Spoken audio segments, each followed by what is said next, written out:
Hello, everyone. Good evening. And thank you for joining me on this rainy, dreary Friday night.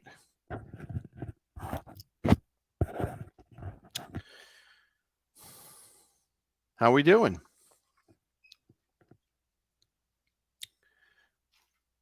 I hope everyone is comfortable. I have my drink with me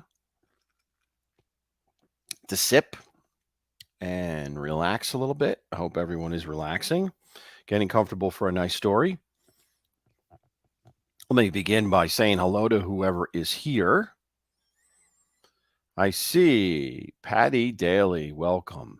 Don McHugh, Adam, Todd Father in the house.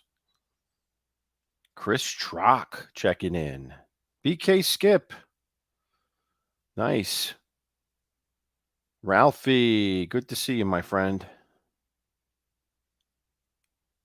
So did I miss anybody else? I think that's it. A light crew tonight. Or at least commenting. A light crew, at least commenting. But I have a little story tonight, a really short one. Haven't been feeling too well this week, so I haven't been able to really hunt down a good long story for you guys. So I figured I'll go with a small, a short one, and we'll see how it goes, and then we can go from there, chat a little bit or what have you. Hey, Stiggs, how are you? Good to see you. But before I do that, I want to introduce you to someone who, my co-host tonight, my special co-host. Can you come in here, please, Lenny? This is Lenny.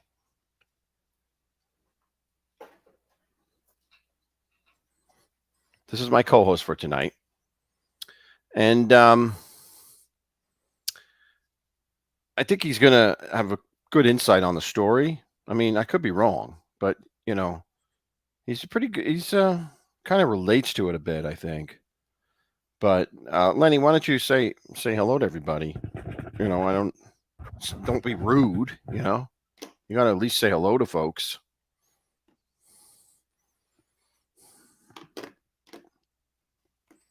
What do you mean you're not talking? All right, hold on a second. You can't hear Lenny. I don't understand why that's going on. But you should be able to hear him. I don't know what's going on with that. How you doing, everybody? There you go. How you doing, Lenny?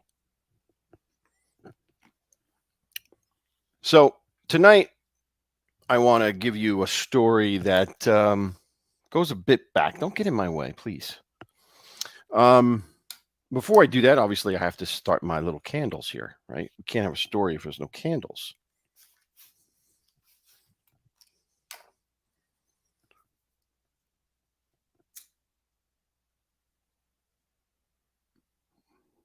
There we go.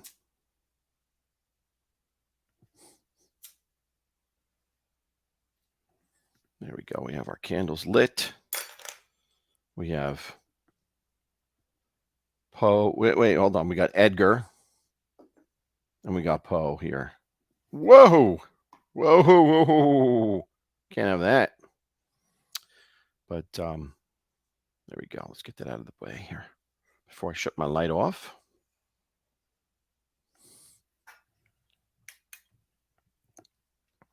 So, Lenny, you could jump in and say whatever you want if you feel like talking, Make sure you're in the camera here. But if not, it's fine. I know it's your first show. You might be a little nervous. This is candles getting in your way. We can't have that. There we go. All right. So, Tony the Night Owl, how are you, my friend? Maureen, how are you? Good to see you. So, tonight's story takes place sometime in the 1800s, like most of my stories do, because I kind of like that period or earlier. I like older stories, right? These things are not. There we go. I need to light up my face a little bit with these candles, right? There we go. So, this story, I titled it "The Room," and it's based on a short story by what's the author's name? Hold on, let me check the author's name because I've forgotten his name already. I know he's a man, not a woman this time, but a man. And want to give credit where credit is due.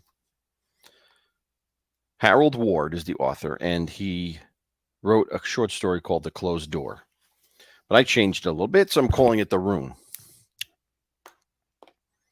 And our story takes place, like I said, in Kansas in the 1800s, sometime in the 1800s. And there was a couple by the name of Marsh. Obie was the husband, and Lucinda was the wife. And these two individuals were married rather young. And believe it or not, it was really an arranged marriage. It was a marriage that neither one of them wanted, but was arranged by their parents. The parents were both farm owners, pretty decent farms, and they figured if their daughter and son married, it would really expand the whole farm. They could create a big farm, and it would be better for both families in the long run. Both families would become one, and they would be more prosperous. So they really kind of forced them into marrying each other. Now, we all know that never turns out very well. Just chilling. How are you? Hi, Gina. And so they lived together for about 20 years, and they had two children, but they were never happy. And in fact, they were quite miserable. They, in fact, hated each other. And it was said that Obi would kind of bully Lucinda and run over her a bit here and there. And even in public, the whole local village really knew how it was between these two and how unhappy they were, and that there was something really wrong between them. But they were married, like I said, for about 20 years. They had two kids. Name was Jimmy, one was named Mary. And one day, Obi suddenly took ill. In fact, the local doctor, Doc Plummer, yeah, that was his name, told them that Obi was really terminally ill.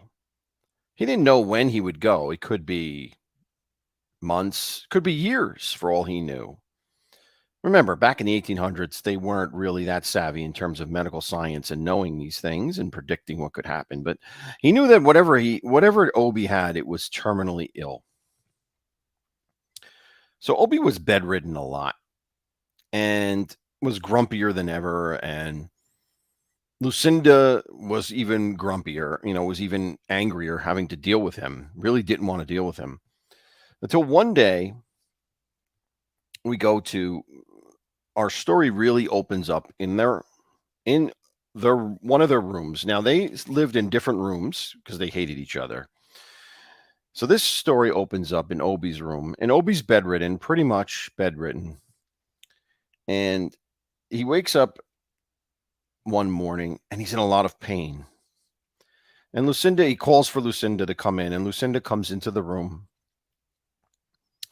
And Obi starts to curse her and says, "You poisoned me. You poisoned me." And Lucinda, being who she was, never one to pull punches and never one to have any emotion, basically said, "Yes, I poisoned you. You were going to die anyway.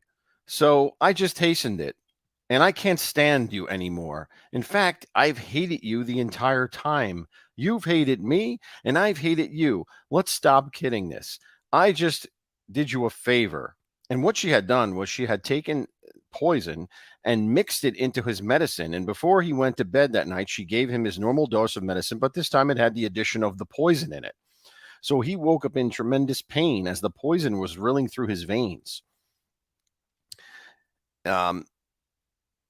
Lucinda, of course, had no emotion to this because, as many murderers would be, they've detached themselves from their victims. They are not real people to them at that point.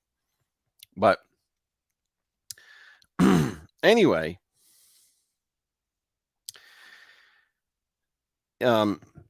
Lucinda decides to go about, while this is happening, to just go through their whole life and tell him how all the things that she hated about him. In fact, she said that she was in love with another man when they were about to be married, and she couldn't marry him because her parents demanded that she married Obi.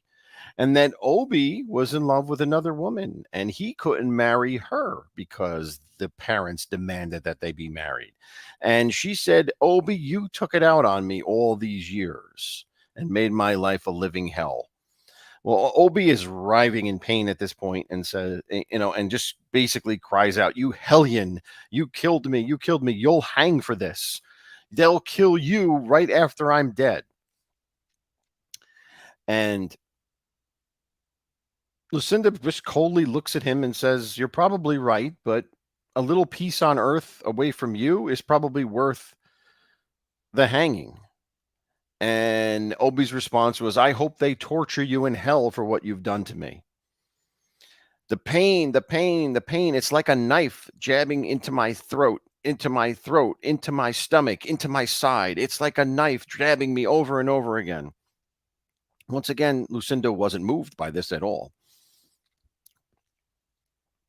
And she just sat in the chair and watched him convulse and writhe in different positions. And in fact, he was so distraught over the situation, dealing with the pain himself, but he had to get at least one statement out to her. And he hustled, or he summoned all of his energy to the point where he shook his fist at her and said, I will take you with me. I will wait for you. I'll be waiting for you. You will not get away with this. And then he collapsed backwards into the bed. That was his energy, all the energy he had left in the world. And at that point, he was just reaving and rolling in pain. Now, as this was happening, Lucinda heard a noise outside the front of their house. And she quickly ran to the window and took a peek. And what she saw was old Doc Plummer, his carriage, pulling up in front of the house. Now, Lucinda was very distraught herself when she saw this and said, "Damn, he'll recognize the symptoms. He'll know that you were poisoned. I can't afford to have this fool come in here and expose me."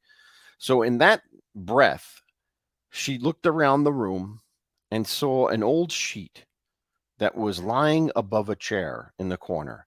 She quickly grabbed the old sheet, rushed over to Obi and shoved it into his face and stuffed it and used all of her power to hold him down.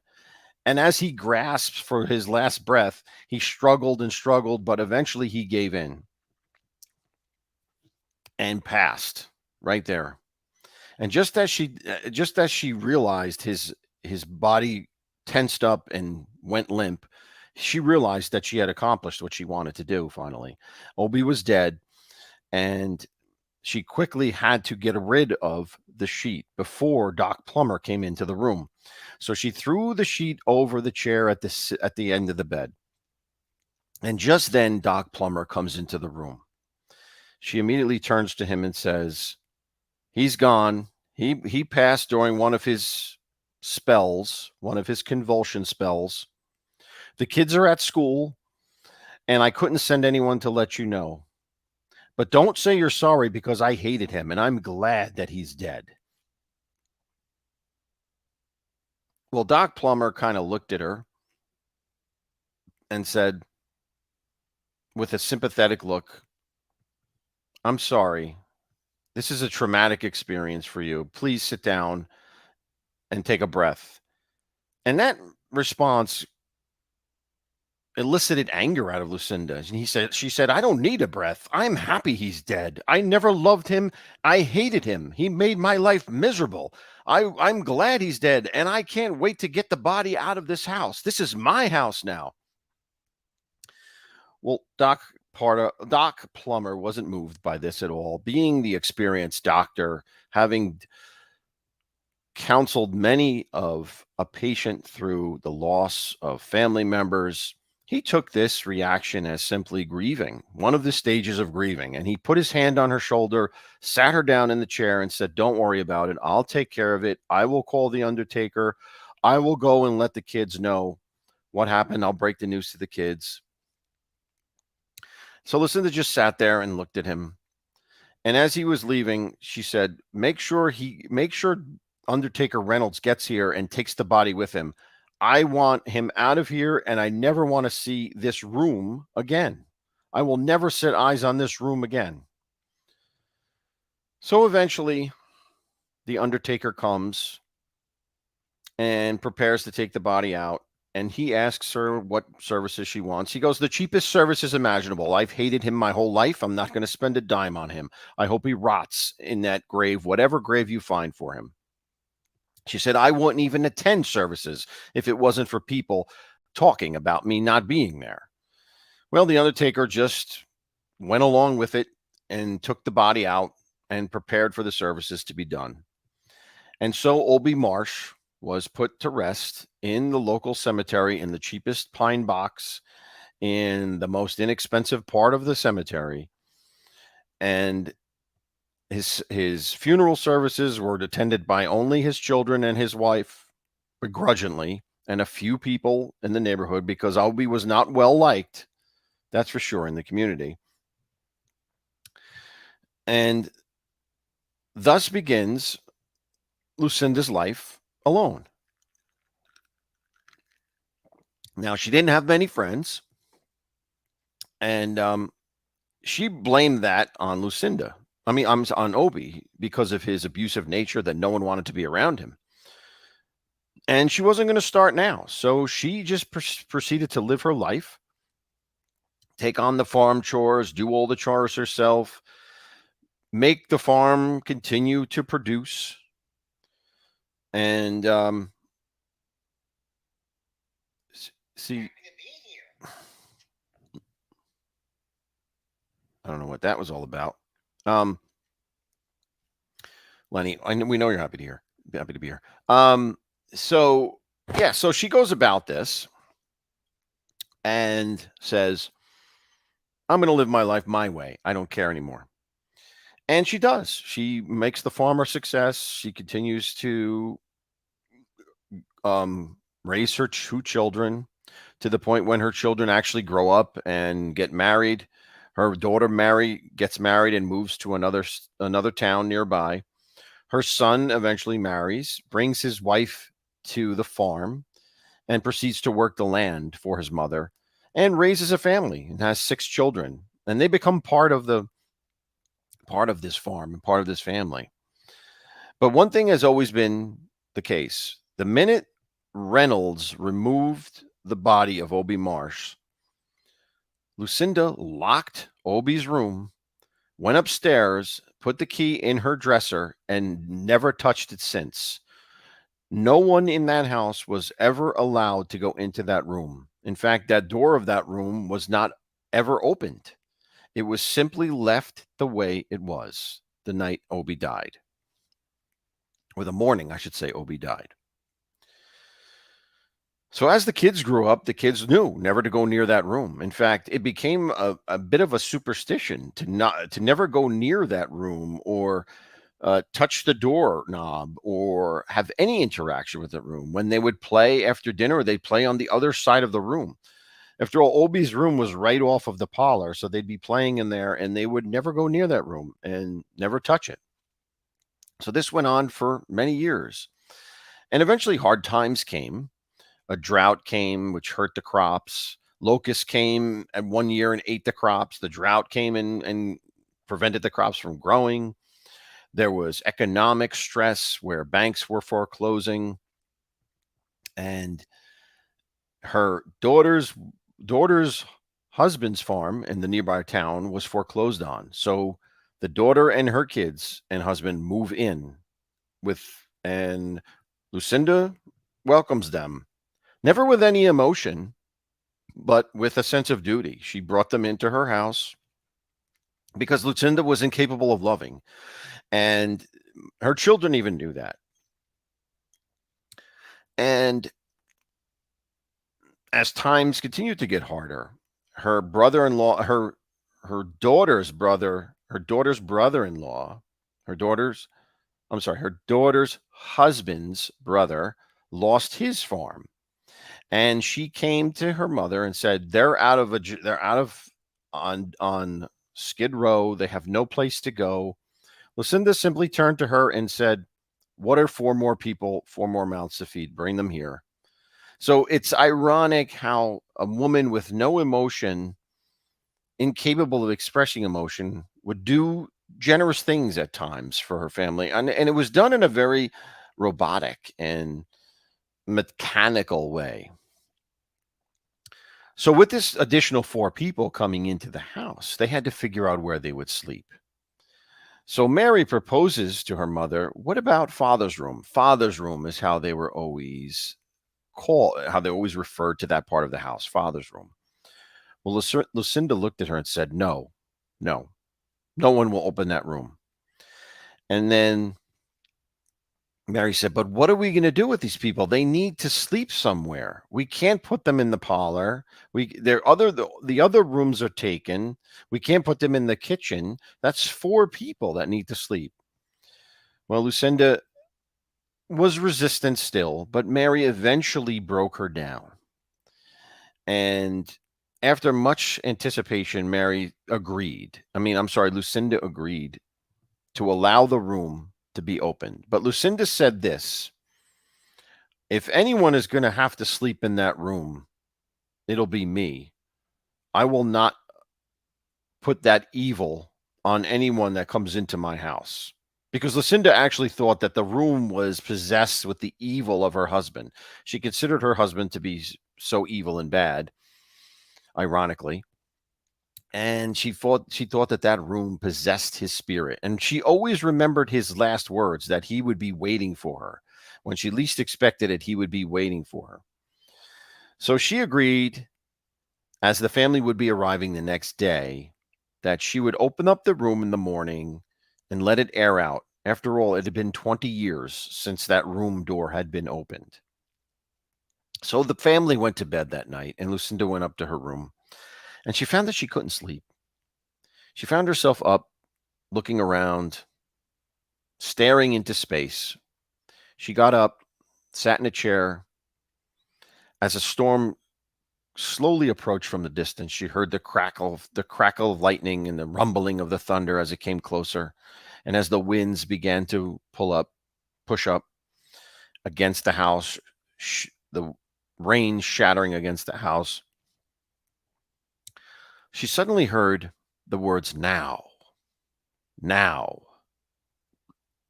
Now, whether she heard it or whether it was her imagination, it got her thinking. What was in the room? What would she find in the room? And how could she go to sleep with such anticipation for what would be on the other side of that door when she opened it? And basically, she was overcome by a sense of gnawing and craving curiosity to find, much like many murderers have, to go and return to the scene of the crime. Traditionally, you've heard how the the culprit always returns to the scene of the crime, and this seems to be a trend that murderers seem to get some type of calling back to the place of their evil deeds. And Lucinda was no different. It just, she had held off that craving for 20 years, but now with the knowledge that it was going to be opened in the morning, she really could not hold herself back any longer. So she waited until everyone had been asleep, and she quietly lit a lantern and raised it and began to tiptoe down the stairs, very careful not to make too much noise to let anyone know she was moving around. As she got to the bottom of the stairs, the storm kicked up some more and the wind was howling and screeching. In fact, it reminded her of the night before Obi died. The wind was exactly the same way. The wind would shriek through every little crevice and hole in the house, screeching and clamoring. Well, she paid it no mind. At least she told herself she paid it no mind as she crept towards the door. As she looked at the door, she took out the key that she had taken with her from her dresser and slowly put it into the keyhole and began to turn it. And there was resistance, unlike anything she ever experienced. Her hand was shaking, and she had to put more and more effort to unlock the lock. But eventually she did it. And then she slowly touched the knob and began to turn it as slow as she possibly could, holding the lantern in one hand, turning it with the other.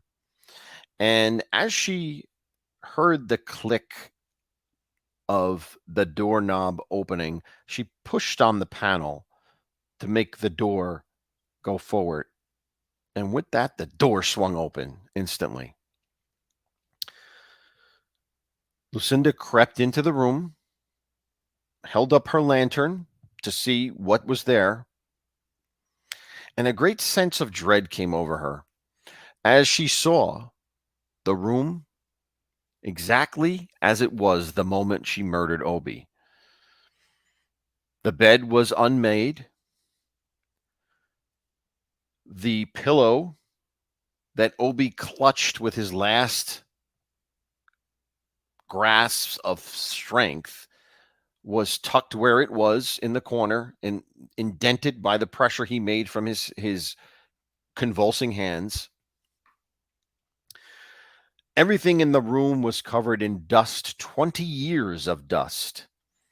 And on the table, the small table next to the head of the bed, was the vial of poison that she used to mix into the medicine jar, which was right next to them. Nothing had changed in 20 years. And also, the sheet that she used to suffocate the last breaths and the life out of Obi was seated on the chair by the window where she threw it in haste as Doc Plummer was coming through the doorway. Well, at this point, Lucinda said to herself, I need to open up this window. I need to get some air in here. I need to bring air in to get this evil out of here, because she felt it suffocating. She felt it overcoming her. So she made her way to the window, and she slowly put her lantern down on the table near the window and opened up the window as far as she can. And just as she did that, the wind kicked up and it flew into the room with such force so that rain was shooting onto her. And the wind was screaming and howling as it came into the room. And to the point that she thought she heard something around her. And she quickly turned to look to see if there was something behind her, but she saw nothing but darkness. The light of the lantern flickering with the wind, flickering to the point that it was preventing her from seeing most of the room at this point. She turned again back to the room to the window to try to close it. But as she did that, another gust of wind came in, hit the lantern and shattered it. And it was complete darkness. Well, for the first time in her life, Lucinda was afraid. A sense of fear had come over her and paralyzed her. And as she slowly turned, all she could think about in her head was, I'll be there waiting for you. I will be there waiting for you.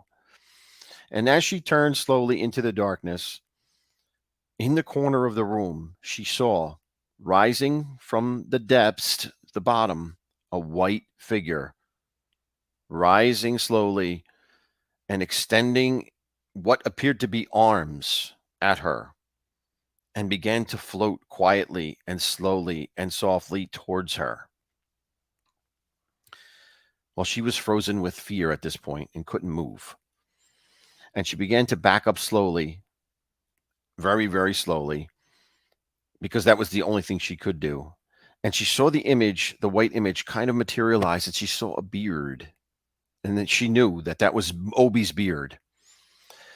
And at this point, the white image or figure was almost upon her, and she felt it coming around her neck. And she, in vain, tried to kick it down or punch it down by hitting her arms in a sense of knocking it away, but her arms went right through it. It went through it, but she still felt her neck and throat closing and closing and closing in on her, to the point that she screamed, oh God, Obi, help me, help me. And with that, the door slammed shut. Well, there was complete silence from then on, complete blackness and complete silence. And it remained that way for the rest of the night. The next morning, Mary came down looking for her mother. She looked all over the place, couldn't see anything, couldn't find her. And it wasn't until mid-morning when she got the kids up and her husband came down, as well as her brother, and they decided they had no choice but to look into that room. So they opened the room, and what they saw was a horrifying sight. There, hanging from the window, was Lucinda, with her eyes wide open, her mouth wide open, and the very sheet that she suffocated Obi with wrapped around her neck and suspended on the window curtain, on the window the dressing, or the window dressing. The sheet had wrapped itself around and basically strangled her to death. Now, was that Obi's spirit who used the sheet to strangle her? Or was it the wind that wrapped the sheet around the window dressing, and basically around her neck. And her fear and guilt caused her to strangle herself to death. No one would ever know. What do you think, Lenny? I think that was pretty creepy. But that's my story. That's my story.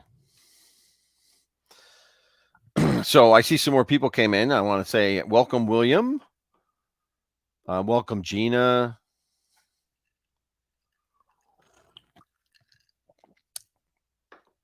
Who else is in here that I didn't catch up with? Fancy Nancy, how are you, my friend? Let me see who else is here. I saw some other people. I saw Just Chillin' was in here.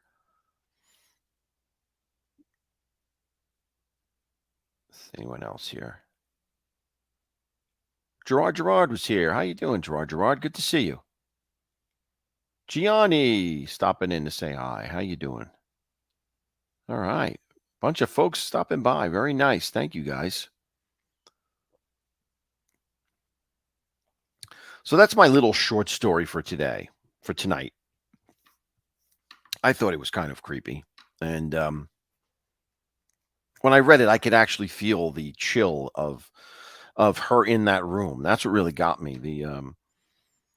The past acts of a murderer coming back to get her, whether it's the spiritual revenge or whether it's just her guilt that killed her.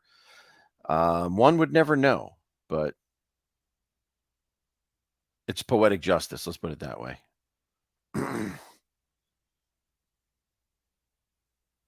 She wasn't a serial killer. No, I don't think she was a serial killer. No, not at all. She just had no empathy or love and took it out on her husband, who wasn't a good person either. You know, in this case, there really wasn't a good victim. You know, there really wasn't a villain or a villain per a hero. It was two miserable people. But that doesn't excuse the ultimate act, the ultimate evil of killing. And I think that's the moral of the story, right? So that is my story. And Hey, I called. what? Oh, I'm like, I see him. Okay. Hey, A match made in hell, right, Tony? Exactly. Very good. It was revenge. Yeah. Well, listen, you never know when revenge could come back and get you, you know, and what the form of that revenge would be. When you do someone a disservice and you do evil in the process, who knows what will come down the line. I don't play around with that. I would never play around with that stuff.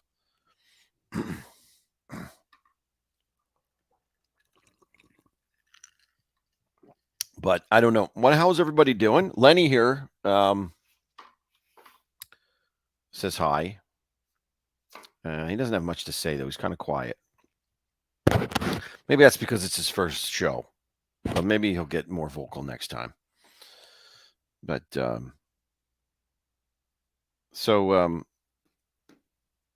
how have the shows been this week? I hope they've been good. I haven't been on, and I haven't been watching many. I've been sick, and then I had a lot of work to do this week too, so I didn't have much time to watch anybody. Oh, William, that's you. That's a good one. I'll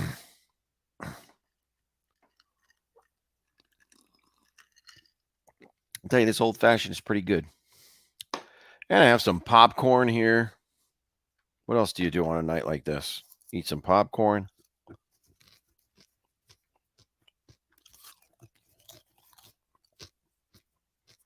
You know, Lenny needs some food though, dude.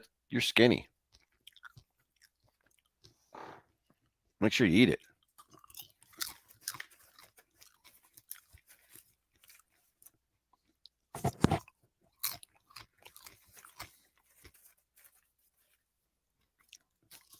Yeah, I know, Ralph. I didn't see any notifications from you, so I figured you weren't doing any.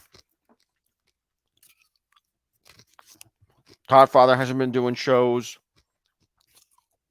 Of course, Stiggs is doing shows. God forbid you can ever stop him from doing a show. And I know Thindo. Tried to stop in at Thindo for a little bit, but I didn't have much time. Well, that's good. Somebody's got to do the shows, right?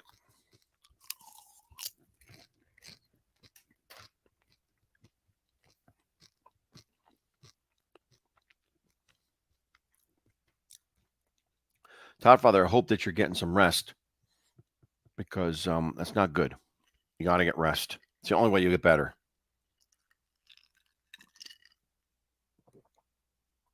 And I know it's hard to do. It's hard to do when you have so many responsibilities. You got to do it, though. So we have our 9th installment of the Godfather Show happening Sunday at 2 p.m., hopefully. And I didn't do a wine show this week, as you guys know, but I may suspend the wine this week because of Oktoberfest. I want to do a beer. I want to do an October beer fest tasting. Oktoberfest beer tasting.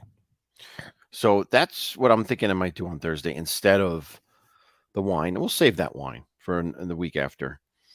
But we'll get back to the tastings and see how that goes.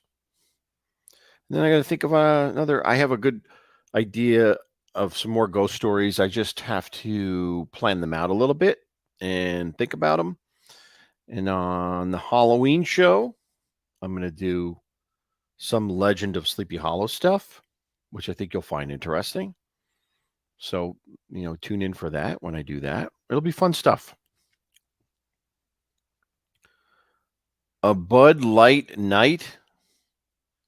No Bud Light, Don. That's swill. Nobody drinks that swill. There's no need for light beer. Actually, there's no need for beer in general. Just Oktoberfest is really the Oktoberfest beers I find interesting because they have taste to them as opposed to regular beer, which has no taste, in my opinion. Hi, Edwin. How are you? I saw that you have a new addition there, it looks like, to the family. Congratulations on your little one there. Your little cat. I think that was I think it's your cat. But anyway, it looked like it was. Cute little thing.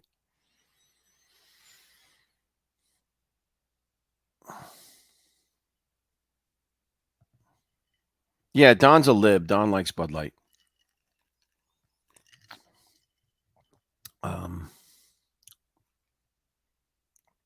I didn't like it before the whole controversy. I never liked Bud Light. I don't like Bud Light or Coors Light. I don't like any of those light beers at all. Terrible stuff.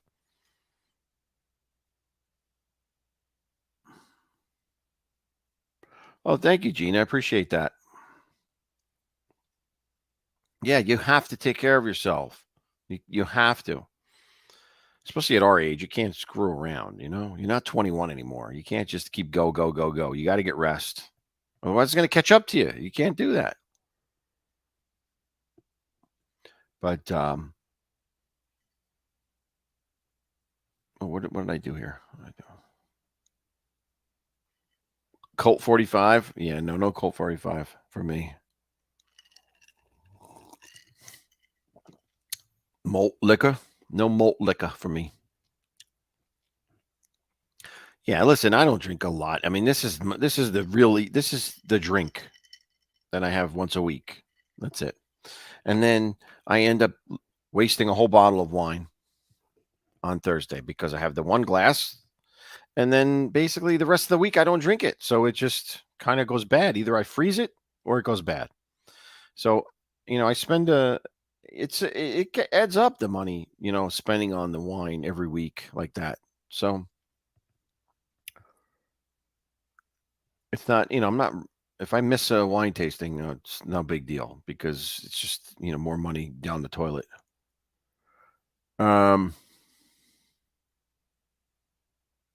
Yeah, Todd Father, I know how that is with the kids. I know how it is. No zero alcohol. Zero alcohol right here. We got some alcohol right here. No zero alcohol, Gerard. Nothing wrong with a little alcohol.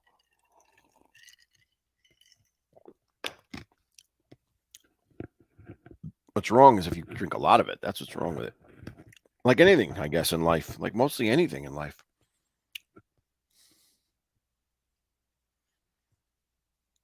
Blue Moon beer? I have no idea what Blue Moon beer. I don't think I've ever had that. I've seen it. I don't think I've ever tasted it. I think that Sam Adams Oktoberfest is the best commercial beer Oktoberfest, but that's just my supposition. So what I want to do is I want to taste it, blind taste it against others. So I could see, let's see what happens. Blind taste it and find out if it's true or is it just the image. A lot of times you fall in love with the romance of the thing you're drinking, the Sam Adams part of it, the historical part of it, like things that I like. I would, who knows? Am I being influenced by that? Maybe I really don't like it compared to some other Oktoberfests. So I think the blind tasting is probably the best way to figure that out. So I bought a bunch of them. Bought a bunch of Oktoberfest flavored beers. I'm going to put them in glasses, blind taste them, and see how it goes. Hello, Mr. X. Good to see you, my friend. Thank you for joining. Appreciate it. You stumbled upon the stream? Okay, cool. Any way you come in is great. You lost power, Gianni? That's horrible. You can go back and watch it, but I'll tell you the end again. She got her comeuppance, so to speak. Now, whether the ghost killed her or whether her guilt and anxiety or fear killed her, I leave it up to you to decide.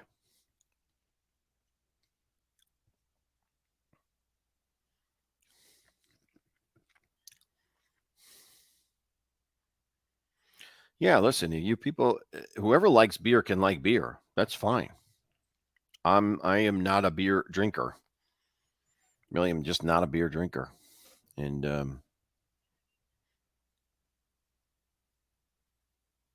to me, it just puts calories on you. And it's not enjoyable. If I'm going to do that, it better be something I'm enjoying. But to each his own, as I always say, right? If you like it, enjoy. And I do like the Oktoberfest beers. I do like them for a change. It's something different. It's not like, I drink them all the time, but it's going to be October in 2 days. So it's the haunting season, right? You got to do fall things. You got to drink beer. You got to buy pumpkins, carve pumpkins, tell ghost stories, prepare for Halloween, decorate. You got to do these things. I'm sorry. It's just what I grew up with. That's what I'm going to do. And I'm always going to do them. And I try to instill them in my kids too. And whether it worked, I don't know. But appreciation for holidays. And I like all holidays, by the way. I like Halloween a lot. I like Christmas. And I like Thanksgiving too. Thanksgiving's cool too. I like Thanksgiving. It's not a big decorating holiday, but it's a lot of fun. I like it. Always have.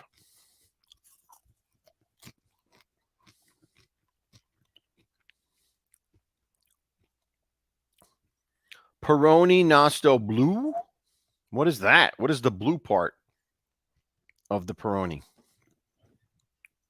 Huh? Lenny, what do you think? What do you think, kid? What do you think? I don't know. No, he says no. He says no to that, Don. Sorry. Lenny is not into the blue. Sorry.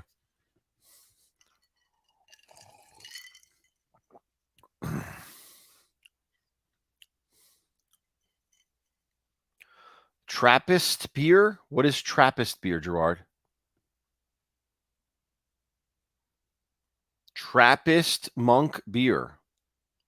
I don't even know where I would get that. I've never seen that before.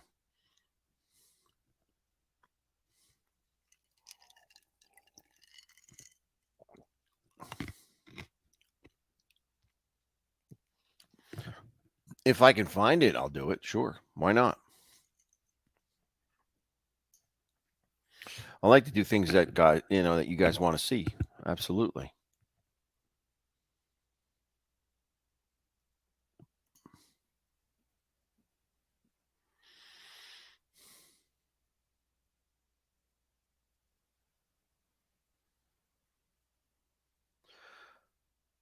My Toddfather, my daughter was Michael Myers in her bedroom window for all of the walkers to see. What are the walkers?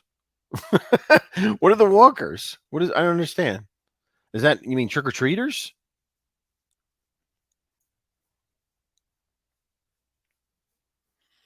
I know your daughter makes a lot of nice drawings of Michael Myers. Those are pretty cool drawings. So she's really a Halloween fan, which is cool. Lenny, you're getting the light is blocking you. People can't see you. There we go. There's a good shot of you. Oh, you're welcome, Gina. I appreciate it. I appreciate that you like it. I appreciate that you guys enjoy it because if you don't enjoy it, it's no fun. I like that you enjoy it. So I'm happy to hear that. I really appreciate that.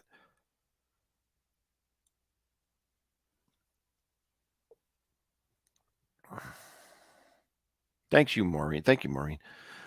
So, Todd Father, you're saying people that walk by your house, they look at the in your window, and your daughter is dressed like Michael Myers. Is that what you said? Maybe I'm not getting the whole story here. Or did she put a picture of Michael Myers? Oh, there goes one of my candles. Did she put a picture up in the window? Is that what it is?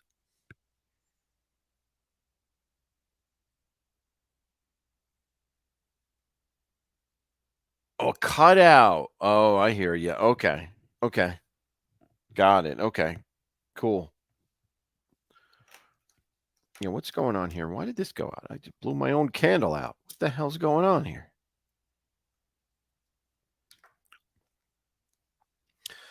Yeah, I'm alone right now in this house. So it's just me and Lenny here. So it's kind of creepy. Oh, thank you, Nancy. I appreciate it. Yeah, Lenny's a new acquisition.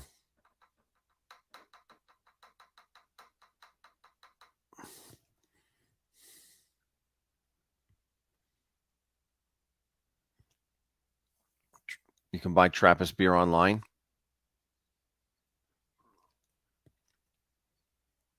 Yeah, Gianni. Bones. He's Lenny. Lenny's his name. Bones' name is Lenny.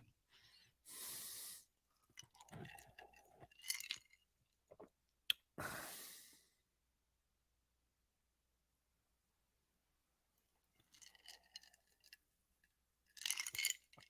don't know if you can get beer delivered in New Jersey. Um, through the mail. I don't know. I'll have to look at it. I don't know. They've always had funky laws in regards to obtaining liquor from outside the state or shipping it. Maybe it's shipping it outside the state. There was a bit of a problem there for a while, so I have to look into that. I guess you should be able to get it because you join a wine club and you get the wine shipped to you, so you should be able to do beer also.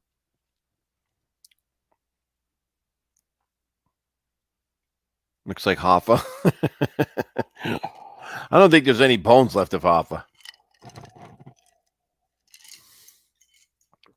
Um,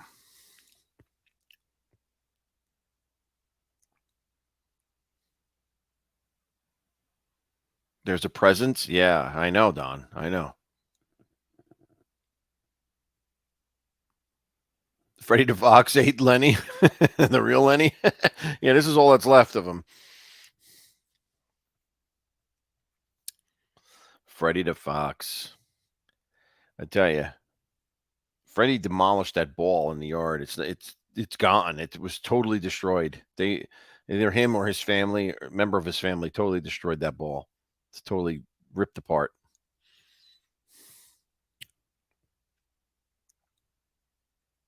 He looks Irish. Tony now, Johnny. Yeah, he looks Irish to me. uh,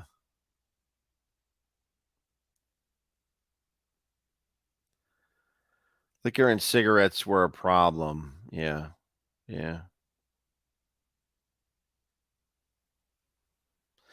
He does have a good bone structure, Don.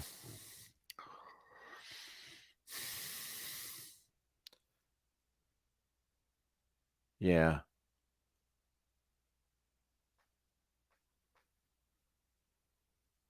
Yeah. So, guys, as always, I say if you guys have a story that you know of that you'd like me to tell, I'd be happy to hear it. Happy to do that. Happy to research it and tell it. I'm really interested, as always, in the word of mouth stories. These stories are, written stories by other people, authors that I just happen to take a liking to, and I want to just tell them. But I really like the word of mouth stories that you hear and find out about because to me that's interesting how these stories survive without it being written down anywhere. Like there is a place in Chester, which is the town next to mine, Chester, New Jersey, called the Public House. And that building was built in the early 1800s. And it's been an inn for a while. It was an inn. It's always been a restaurant, with people staying in it and such. It's a really nice building, but it's very old. It's over 200 years old. And it's said that the original builder of the building's spirit haunts it. And I knew the people that owned it. They no longer live here. They moved to, I believe, North Carolina, but they were telling me a story a few years ago, many years ago actually, how on Christmas Eve on Christmas Eve at the stroke of midnight, a mist and a fog would come up from the basement and hover the entire first floor of the inn, and the lights would dim. The electrical lights would dim to the point that you couldn't do anything with them. They would dim to the point of candlelight, and it would stay that way until someone got up near the fireplace and made a toast to the founder of the inn. And once you did that, the fog would subside and the electricity would come back to normal. And they swore by it that this would happen every Christmas Eve at midnight. Now that story sent chills up my spine. I never was able to witness it, myself because I was never there on Christmas Eve or anything like that. But um, in fact, I don't even think it's open on Christmas Eve anymore. But local stories like that are fascinating. And I did, in fact, there is a case where the mist came up and someone called the fire department, and the fire department went in there and could not find out where the mist came from. They checked for gas leaks, they checked for anything imaginable, fire, anything that would cause the mist, and couldn't figure it out. So, to me, that's a real life kind of word of mouth ghost experience, which fascinates me. That stuff is really cool.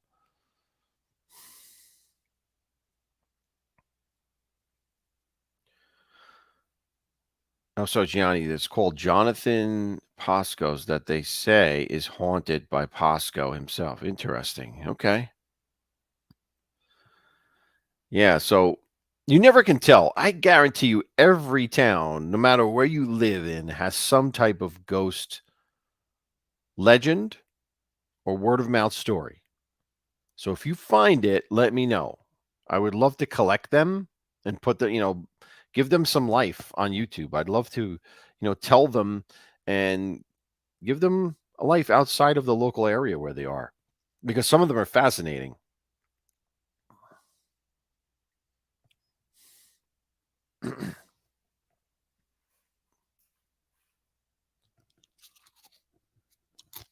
The Ghost of Wichita. I never heard of that, but I will write it down and look into it.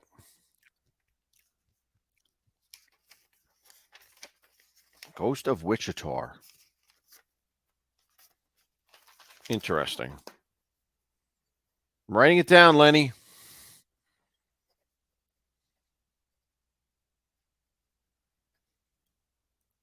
Wichita. Interesting. All right. Haven't been there in 25 years, but that's what they are known for. Good food, classy joint. Old Victorian era place. Oh, nice, Gianni. And you said that's Pasco's? Pasco's. Interesting. I'm going to look at that too. See if I can find anything on that.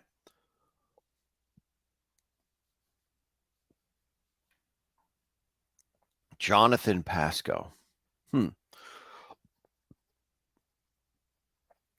Interesting stuff. Love it.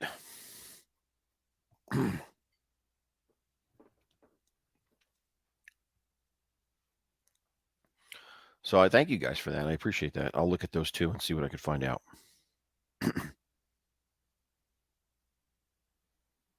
But fun stuff, right? This is the witching time of year, right? October. It's the time where this stuff should be prevalent.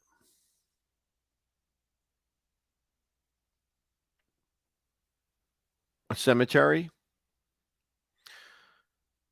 Yeah, I mean, the cemetery. Yeah, I guess. I mean, a lot of the theory around cemeteries is that there isn't much activity there because those souls are at rest, right? And usually nobody dies in a cemetery. They're dead and they're buried there. So who knows? I don't know. There are cemeteries that are considered to be haunted, though.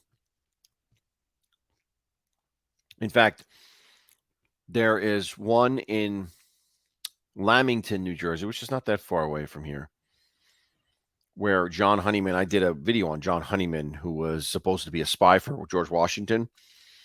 And I think it's nonsense. I think it was a made up story. He wasn't a spy for, he was actually working for the British. But he's buried there in the churchyard. And supposedly they say his ghost haunts it.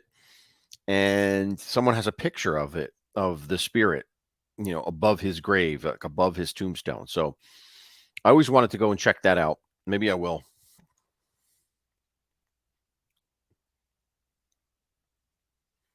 Yeah, public house is what in the term public house is what the place was called in Chester that I just told you about.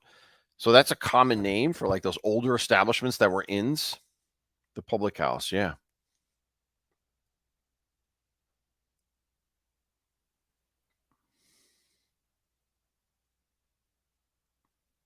Sturbridge. Sturbridge. Sturbridge, Mass, I would assume. I'm writing that down.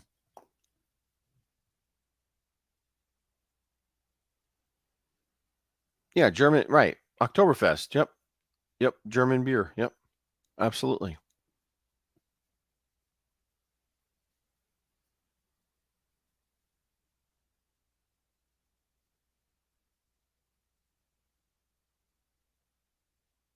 The story of the ghost of a disgruntled karaoke singer. You know what I'm gonna do? I'm gonna get some hair and put it on Lenny, and it'll be the image of Ralph. I just thought of that. If we could get a wig for Lenny, he'd look just like Ralph.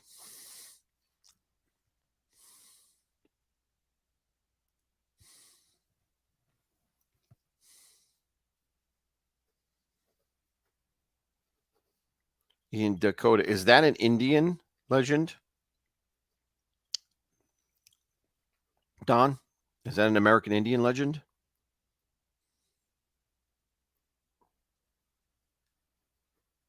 The crying lady.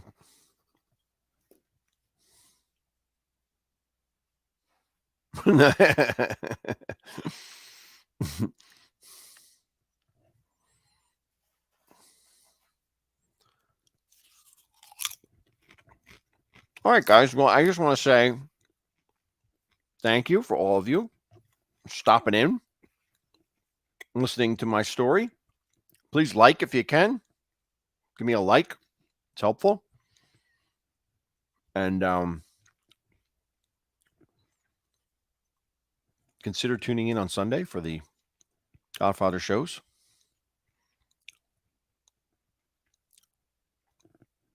And a vest, right, Nancy? That's a good idea, the vest. The Bell Witch, yeah, Don. I mean, they did a movie on the Bell Witch too, right? With Donald Sutherland, I believe, in it. Was it Donald Sutherland? I think he was in it, yeah. I think it's called The Conjuring. I think it's what the movie's called. And it's about the Bell Witch story. Thank you, Tony. I appreciate you stopping by. I really do. But I'm wrapping up anyway. So thank you guys, as always, for stopping by and saying hi, listening to me gab a bit. And, you know,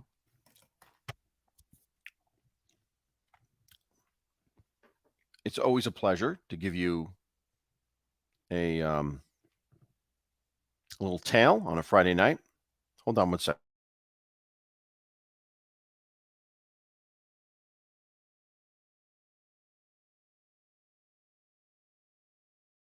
Sorry about that. So I just want to say again, please click the like. If you haven't subscribed, I know you probably have, so thank you. But if you haven't, please consider subscribing for more of this stuff. And Godfather show on Sunday.